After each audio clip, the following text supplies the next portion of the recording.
Hey, hey, hey, Simplynita. It's been a long time, a very, very long time since I dropped an episode. It's been a lot going on in my personal life. Life doesn't take a stop. It's like no pause. But now that things have settled down, I've gotten things taken care of. Um, so I'm able to go ahead and I'm not where I want to be as far as with my podcast. But I have just received my equipment, so yeah, we about to be on and popping. So I'm very excited. I've been promising y'all new things. I've been still working. The grind doesn't stop. It never stopped. So I still been working, and I got some things lined up.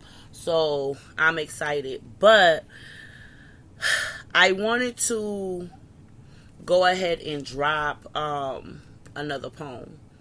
That's where that's what I do. That's my heart is my poetry. So of course, I want to continue on with that. I'm gonna always continue on with that. Um, and I wrote a new poem. And I mean, I wrote a couple of poems. Like I'm telling y'all, life got real. Life got real, real fast. And y'all know my journey. For those who've been following me, whether can I talk? Wow.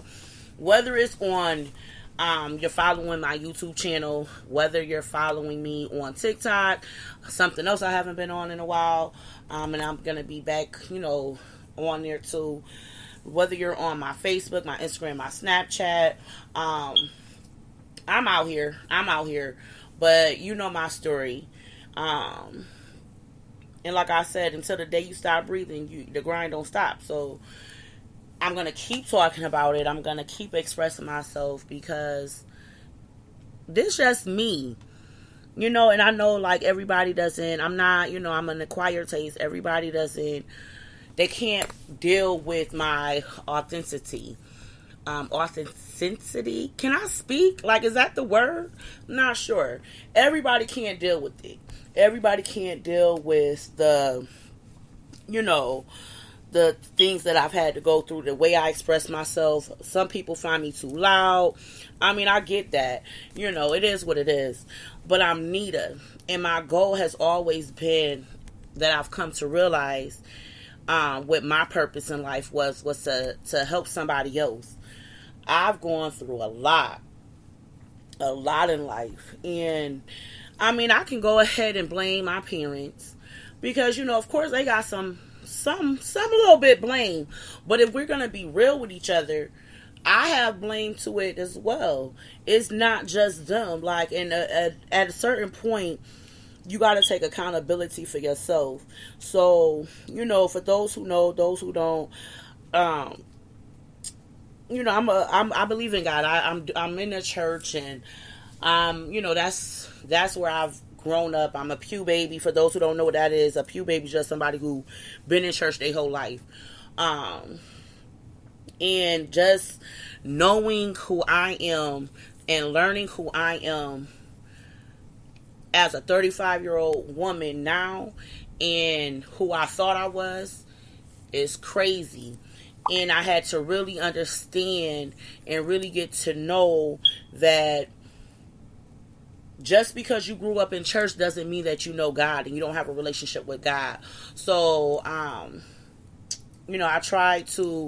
was at this point in my life where I'm like, okay, I can't be a part of the church. I can't serve God. I can't have an authentic relationship with God because I do this. I'm tatted. I got piercings. I'm a fornicator. You know what I mean? Like, I had kids out of wedlock, this, that, and the third. God doesn't call us to be perfect. If you ever truly read the Bible, and that's to those, who actually have a true understanding, like actually take the time out and actually look at it and what it's actually saying, because we've been lied to. We definitely been lied to, and it's crazy. But I've been learning who I am through God, and I would be lying if I said, okay, yeah, I stopped the smoking and the drinking, and hallelujah, God a drill. Yeah, I did all of that. That's bogus.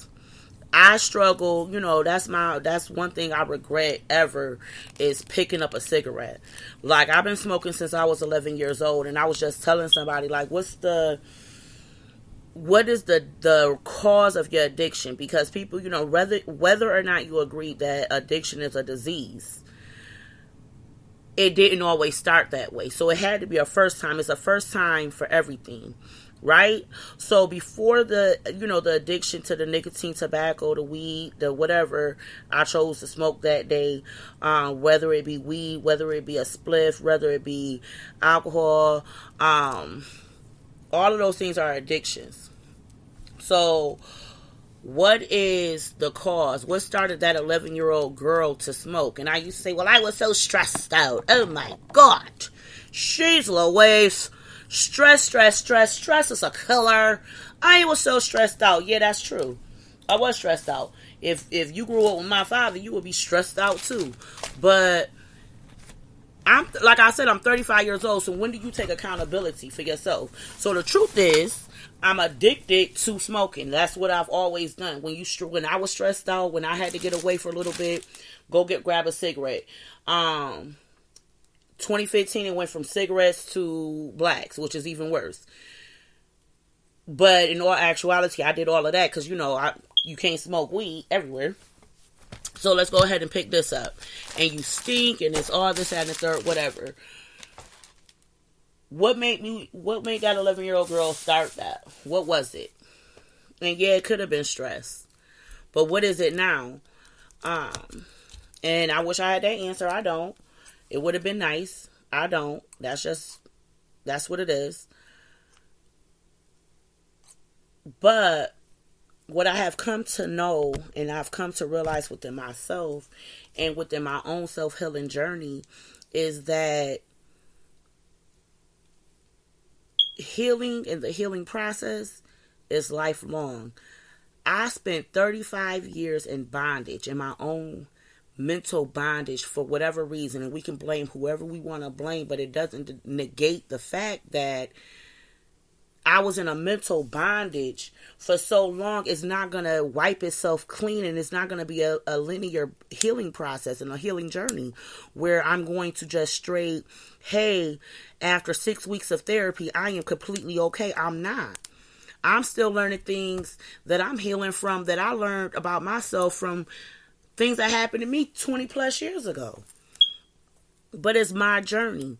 And what I've learned about myself is that, and what made me fall in love with myself is, first of all, admitting that I didn't love myself at all.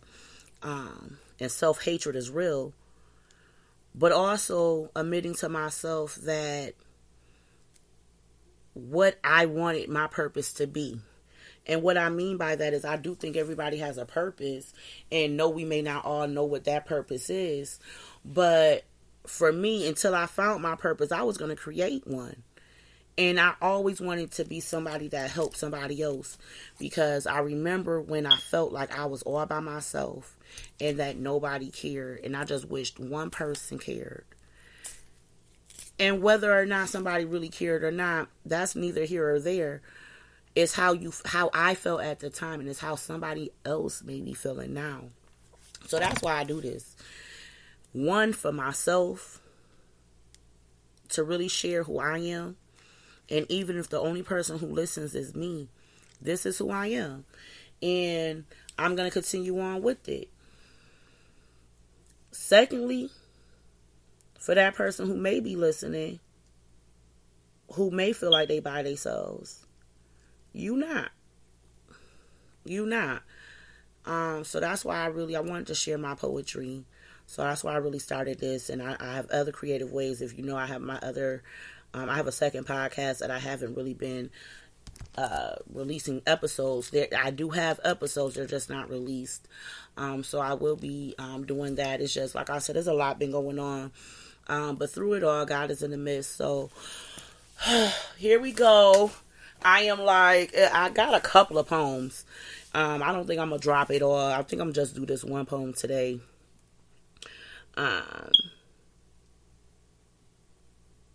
I do want to, I don't know. I want to share another poem as well.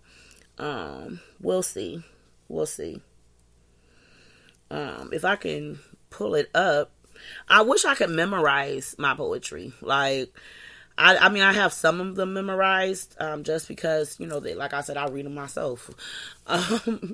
But I don't know. I need to. This one particular poem I need to go ahead and memorize. Because it's pretty dope. So, obviously, I should have had this pulled up. I'm going to go ahead. Give me a second. Let's take a quick. I'll take a quick break and I'll be right back. I'm going to go ahead and find this because I want to release this. So, follow me. Give me 1 second. Okay, I'm back. Appreciate you. I just hit pause, so it probably wasn't as long of a break as it was for me. But I found the poem. I don't know why I put it in this particular folder, but I did. So this poem is very short name, long poem. I call it Thanks Ma. Nights like this, the nights that I hate, when the twins is gone and I don't have to pretend to be strong and the house is so quiet it keeps me awake. Those nights of fright, quietly loud stirring things in the night, I can't sleep. After 9 or so drinks, roll up high to the sky, Bible next to me, I say, God, hear me. Please, God, hear me now. No more prayers from my grandma. No more tears from mama. Oh, God, can you hear me pray? All alone now, went from smiling to a frown, grew up in church but still can't pray. Lord, can you hear me? As the memories of the elders speaking, back when Pastor meant James, back when we dared not to wear anything pertaining to a man, the memories of Elder Brooks and Elder Jones and the tears of Sister Jones, the prayers of Sister Juanita, the screams of Glenda, the words scream at me. Matthew 13:24, John 5:24 breathes life into me. 9:34:41 rest in my heart. But this life you gave me, Lord, is tearing me apart. I'm not sure I can do this. It's like life skipped my blessings and it's the devil that I kiss. Tell me, God, what should I do? In my mind, I hear my mama saying, baby, be strong. But this road is painful and it's long and I want to give up, but my kids need me to hang on. The spirit is willing, but the flesh is weak, so I roll up while I pray. Stay high all day. Check my text messages to see what my old soul ties say. Then be confused when things don't go my way. Lord, I know I can't serve two masters, but I've been cradling this fence for so long. What if I let go and decide that I end up is wrong? You see, the first man that I loved seeked your face, and he never changed, stayed in the same place. And God, what if I end up the same way? And I do know what your words say. Surely God is my salvation. I will trust and not be afraid. The Lord is my strength and my song. He has become my salvation. But Lord, I am afraid.